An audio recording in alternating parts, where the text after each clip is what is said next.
الحمد للہ رب العالمین والصلاة والسلام علی رسولہ محمد وعلی آلہ واصحابہ اجمعین اما بعد قال اللہ تعالی اعوذ باللہ من الشیطان الرجیم بسم اللہ الرحمن الرحیم ان اللہ وملائکتہ یصلون علی النبی یا ایہا الذین آمنوا صلوا علیہ وسلموا تسلیما وقال رسول اللہ صلی اللہ علیہ وسلم من صلی علی واحدۃ صلی اللہ علیہ عشرا وقال من صلی علی صلاۃ واحدۃ صلی اللہ علیہ عشر صلوات وحطت عنہ عشر خطیئات ورفعت له عشر درجات۔ معزز سامعین، محترم حضرات، سن 2 ہجری میں غزوہ بدر پیش آیا اور اسی 2 ہجری میں مختلف احکامات نازل ہوئے۔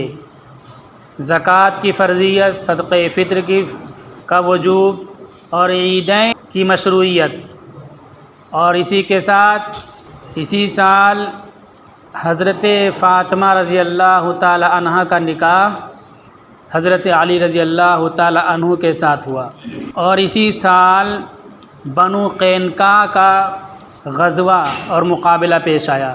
جب رسول اللہ صلی اللہ علیہ وسلم غزوہ بدر سے واپس ہو رہے تھے تو اسی موقع پر بنو قینقاع کے بازار میں ایک مسلمان خاتون تھیں۔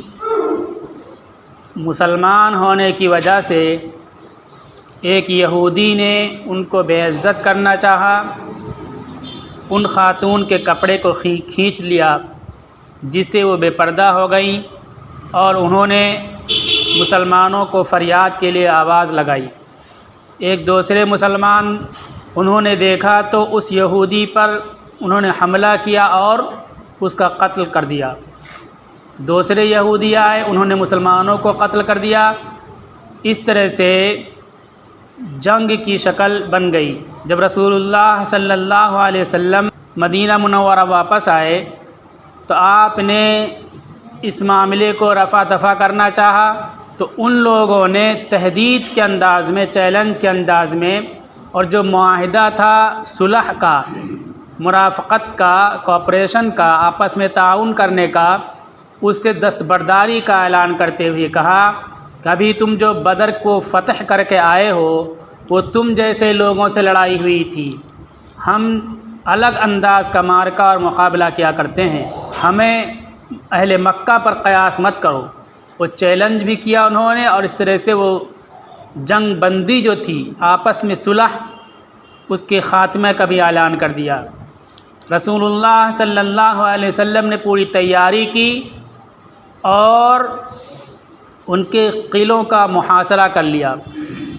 بہت ہی مضبوط قلعے تھے، اور واقعی ان کی جنگی تدبیریں رسول اللہ صلی اللہ علیہ وسلم کے لیے، صحابہ کے لیے بالکل نئی تھی۔ وہ آتشی تیر پھینکتے، ایک ہوتا تیر پھینکیں گے، وہ آگ والا تیر پھینکتے تھے۔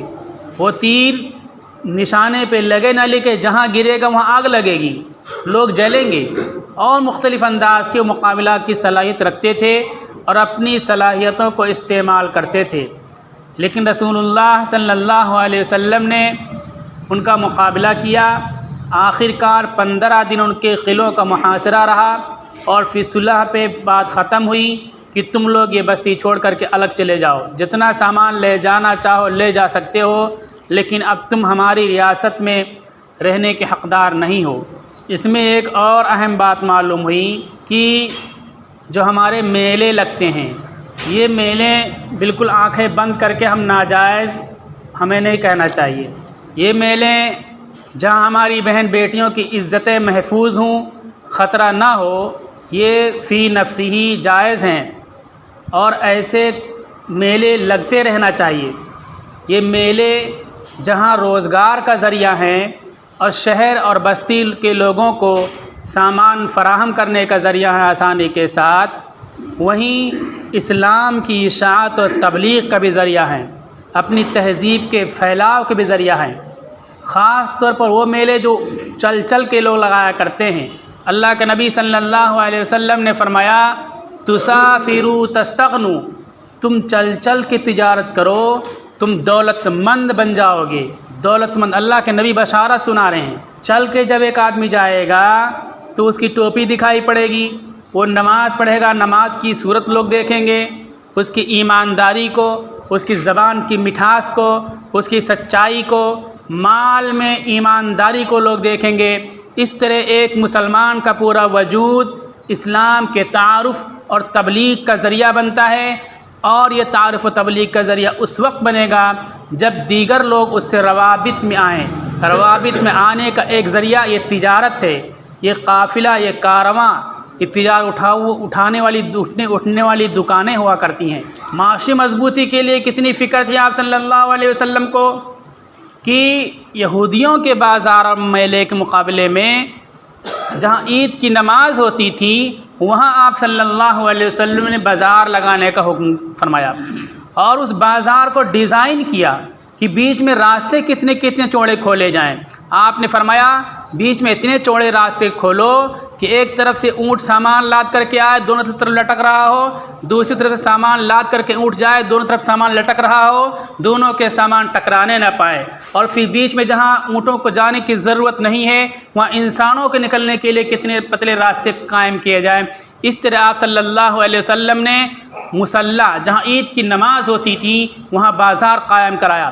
دوسرے لوگوں کا بازار تھا، اس کے مقابلے میں بازار، اور آپ نے فرمایا جو اس بازار میں آ کر کے دکان لگائے گا اس کو جہاد میں جانے کا ثواب ملے گا۔ Tax free market, tax free بازار لگانے کا حکم فرمایا۔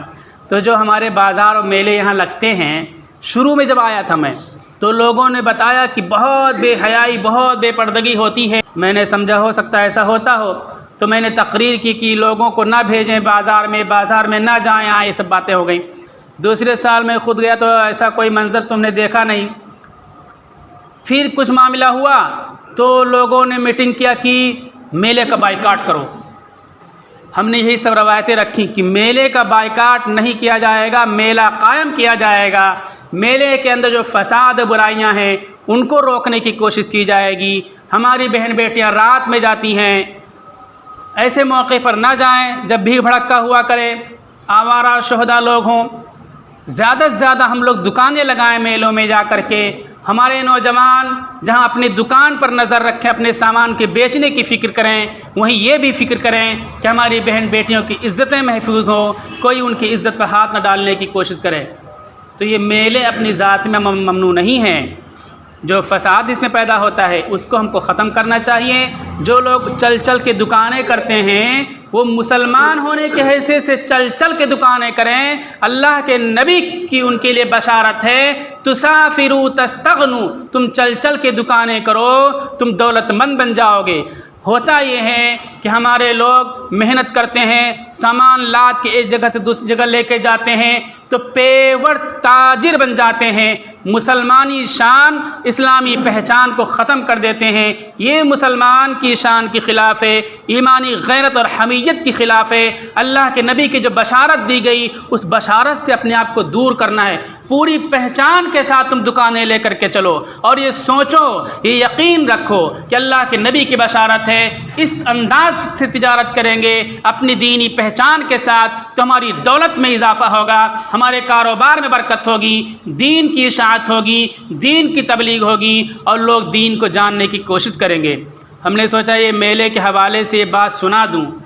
جو لوگ چل چل کے دکانیں کرتے ہیں انہیں مایوس نہیں ہونا چاہیے، انہیں خوش ہونا چاہیے کہ اللہ کے نبی کی ایک بشارت ان کو مل رہی ہے، تسافروا تستغنوا، چل چل کے تجارت کرو تم دولت مند بن جاؤ گے۔ جو چل چل کے دکانیں کرتے ہیں، حضرت عمر رضی اللہ تعالیٰ عنہ کہتے ہیں التجار امناء اللہ فی الارض، یہ تاجر جو چل چل کے دکانیں کرتے ہیں زمین میں اللہ کے ڈاکیاں ہیں۔ کتنی بڑی بات ہو گئی، لیکن مسلمان کی حیثیت سے تجارت کریں ہم، انہیں کی ملاوٹ کرتے جائیں، ناپ تول میں کمت کرتے جائیں، خوب جھوٹ بولتے رہیں، بالکل لال پیلا دھاگا سب کچھ باندھ لیں انہیں جیسا ہو جائیں، نہیں، اسلامی پہچان کے ساتھ تو بشارتیں بھی ہوں گی اور روزی میں برکت بھی ہوگی۔ اسی سال جو درود کی ہدایت وارد ہوئی، اللہ تعالیٰ فرماتے ہیں کہ اللہ نبی پر درود بھیجتے ہیں۔ درود کا مطلب دعا، تو اللہ کیسے دعا کریں گے؟ مفسرین لکھتے ہیں کہ رسول اللہ صلی اللہ علیہ وسلم کے درجات کو برابر اللہ تعالیٰ بڑھاتے اور بلند کرتے رہتے ہیں، ہمیشہ آپ کے رتبے کو، آپ کے مقام کو بلند فرماتے رہتے ہیں۔ رسول اللہ صلی اللہ علیہ وسلم کا کتنا بڑا اعجاز ہے، یہ آپ کے لیے حکم ہے کہ آپ کے درجے کو اللہ بڑھاتا رہتا ہے۔ دنیا ایک طرف ہو جائے، دنیا کی تمام طاقتیں آپ کے ناموس پر، آپ کی ذات پر کیچڑ اٹھاتی رہیں، لیکن تمام لوگوں کی کوششیں ایک طرف، اللہ کا فیصلہ ایک طرف۔ اللہ نے یہ اعلان کر دیا کہ اللہ اپنے نبی کے مقام و مرتبہ کو بلند کرتا ہے اور ان کو ترقی دیتا ہے، اور فرشتے بھی نبی کے لیے اللہ سے دعا کرتے ہیں۔ امت کو اللہ تعالیٰ کہتے ہیں کہ دیکھو اللہ درجہ بلند کرتے ہیں، فرشتے دعا کرتے ہیں، تم بھی نبی پر درود پڑھو۔ تو کتنی تاکید ہوگی، کتنی اہمیت درود کی ہو گئی۔ اس لیے ہم کو زیادہ سے زیادہ کوشش کر کے درود پاک کا اہتمام کرنا چاہیے۔ رسول اللہ صلی اللہ علیہ وسلم نے ارشاد فرمایا، قیامت میں جو میرے سب سے زیادہ قریب ہوگا وہ شخص ہوگا جو مجھ پر دنیا میں زیادہ درود پڑھتا ہوگا۔ تو ہم لوگوں کو زیادہ سے زیادہ درود پاک کا اہتمام کرنا چاہیے۔ دوسری روایت میں رسول اللہ صلی اللہ علیہ وسلم نے ارشاد فرمایا، من صلی علی واحدۃ صلی اللہ علیہ عشرا، جس نے میرے اوپر ایک مرتبہ درود بھیجی، درود پڑھی، اللہ تعالیٰ اس پر 10 مرتبہ درود بھیجتے ہیں۔ کتنی بڑی بات ہوگی۔ درود کا مطلب جب اللہ کی طرف سے درود ہوگا تو مطلب درجے کو بلند کرنا، مصیبتوں کو دور کرنا، آسانیوں کو پیدا کرنا، یہ سب چیزیں اللہ کی طرف سے بندے کے ساتھ ہوتی ہیں۔ جو بندہ اللہ کے نبی پر درود ایک مرتبہ پڑھتا ہے تو اللہ کی رحمتیں بندے کی طرف 10 مرتبہ متوجہ ہوتی ہیں۔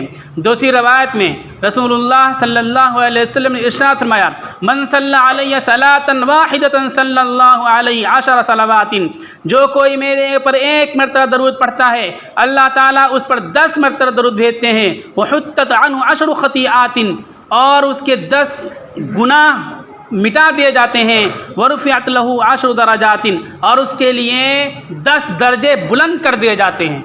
ایک مرتبہ درود پڑھا، 3 قسم کا بدلہ 10 گنا اللہ تعالیٰ دیتے ہیں۔ کتنی بڑی فضیلت ہو گئی۔ ایک حدیث میں ہے کہ جس نے جمعہ کے دن عصر کی نماز کے بعد 80 مرتبہ درود پڑھا، وہ درود ہے اللہم صلی علی محمد النبی الامی وعلی آلہ وسلم تسلیما۔ یہ درود، جس نے یہ درود پڑھا عصر کی نماز کے بعد 80 مرتبہ، تو اس کے 80 سال کے گناہ معاف ہو جاتے ہیں، 80 سال کی نیکیاں لکھی جاتی ہیں۔ اس حدیث پر محدثین نے کلام کیا ہے، لیکن بہرحال فضیلت ہے۔ جب اللہ تعالیٰ درود پڑھنے کا حکم فرماتے ہیں اور پہلی دونوں روایتیں ہیں تو ان دونوں روایتوں سے اس کی بھی تصدیق ہو جاتی ہے، تو کتنی بڑی فضیلت ہو گئی۔ ہمیں درود پاک کا بہت زیادہ اہتمام کرنا چاہیے۔ بدنام ہو گئے بیچارے جماعت والے کہ درود نہیں پڑھتے ہیں، جبکہ سب سے زیادہ درود جماعت والے پڑھتے ہیں۔ جماعت والے تو درود کا پورا رسالہ لے کے گھومتے ہیں۔ وہ درود ہم کو پڑھنی چاہیے جو اللہ کے نبی صلی اللہ علیہ وسلم نے اپنی زبان مبارک سے سکھلائی۔ اللہ کے نبی کی زبان سے جو درود سکھلائی گئی ہے، اس کی جو خوبی ہوگی، اس کے اندر جو برکتیں ہوں گی، اپنی سوچ اور اپنے الفاظ سے پڑھے گئے درود میں وہ برکتیں نہیں ہوں گی۔ اور جو طریقہ اللہ کے نبی نے بتلایا اس طریقے کے مطابق درود پڑھیں گے تو اس پر فضیلتیں وارد ہوں گی، فضیلتیں ہم کو حاصل ہوں گی۔ اللہ تعالیٰ قرآن میں کہتے ہیں، یا ایھا الذین آمنوا لا ترفعوا اصواتکم فوق صوت النبی ولا تجہروا له بالقول کجہر بعضکم لبعض۔ اللہ تعالیٰ قرآن میں کہتے ہیں کہ نبی کے سامنے بلند آواز سے مت بات کرو۔ اب دیکھیے درود کے نام پر ہم نے کیا تماشا چالو کر دیا۔ فجر کی نماز ہوئی، مائک چالو کر دیا اور کہتے ہیں اللہ کے نبی آ کر کے سنتے ہیں ہمارا درود۔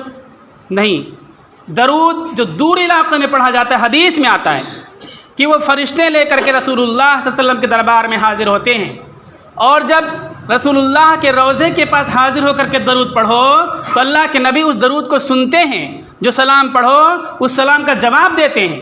تو اگر وہاں حاضر ہوں تو وہاں درود پڑھیں گے، سلام پڑھیں گے، احترام کے ساتھ، زیادہ چلا کر کے نہیں، اور یہاں پڑھیں گے تو یہاں کا درود فرشتے لے کر کے جائیں گے۔ مائک لگانے کی ضرورت نہیں ہے۔ جو لوگ مائک لگاتے ہیں اور اپنے کو عاشق رسول کہتے ہیں، اسی کے ساتھ یہ دعویٰ کرتے ہیں کہ اللہ کے نبی ان کی مجلس میں حاضر ہو کر کے آتے ہیں اور ان کے سلام و درود کو سنتے ہیں۔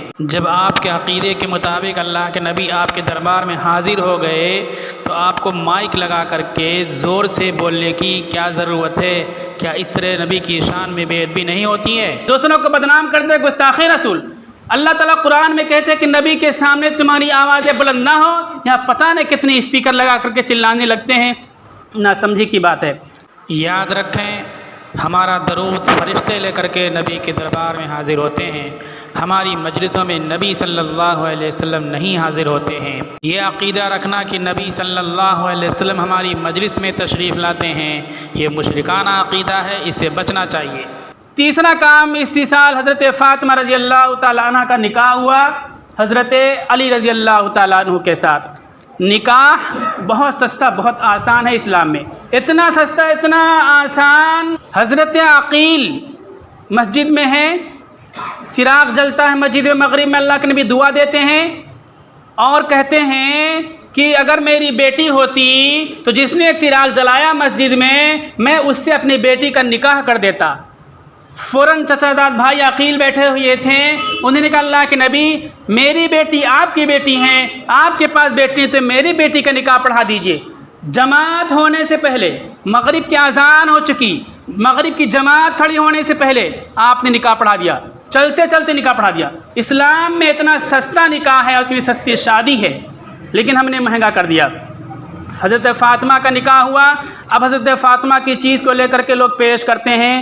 حضرت فاطمہ کی نکاح چونکہ حضرت علی رضی اللہ تعالی عنہ رسول اللہ صلی اللہ علیہ وسلم کے ساتھ رہتے تھے، آپ حضرت علی کی پرورش کیا کرتے تھے، پرورش میں تھے، تو یہ ذمہ داری تھی کہ ان کا گھر بسائیں۔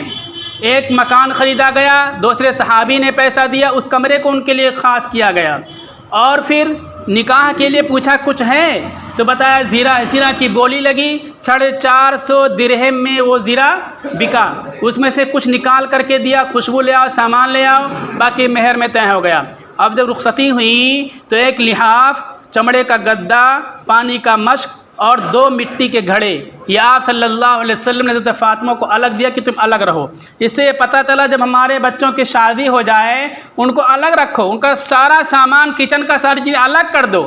جو ایک ہی میں سب مل کر کے رہتے ہیں یہ سنت کے خلاف ہے، شریعت کے خلاف ہے، اسلامی تہذیب کے خلاف ہے۔ ہمارے یہاں جو ماحول ہے وہ دوسروں کے اثر کے نتیجے میں ہے، غیروں کے اثر کے نتیجے میں ہے۔ چمچ دھونے کے لیے عورتوں کے اندر خلش اور آپس میں کھٹاس پیدا ہو جاتی ہے۔ سنت یہ ہے کہ شادی ہو ان کو الگ کر دو، الگ جا کر کے کھائیں پی رہیں۔ ہوتا یہ ہے کہ کچھ دن ان کو رشتہ ناطہ کو پہچاننے میں ٹائم لگ جاتا ہے، تو سال 2 سال 6 مہینہ ساتھ میں رکھ لو۔ اصل ارادہ ہے کہ فوراً ہم کو الگ کریں گے، الگ کر دینا چاہیے۔ الگ کر دیا، لوگ کہتے ہیں کہ دیکھو یہاں جہیز دیا، نہ سمجھی کی بات ہے، گھر بسایا، جہیز نہیں ہے اسلام میں۔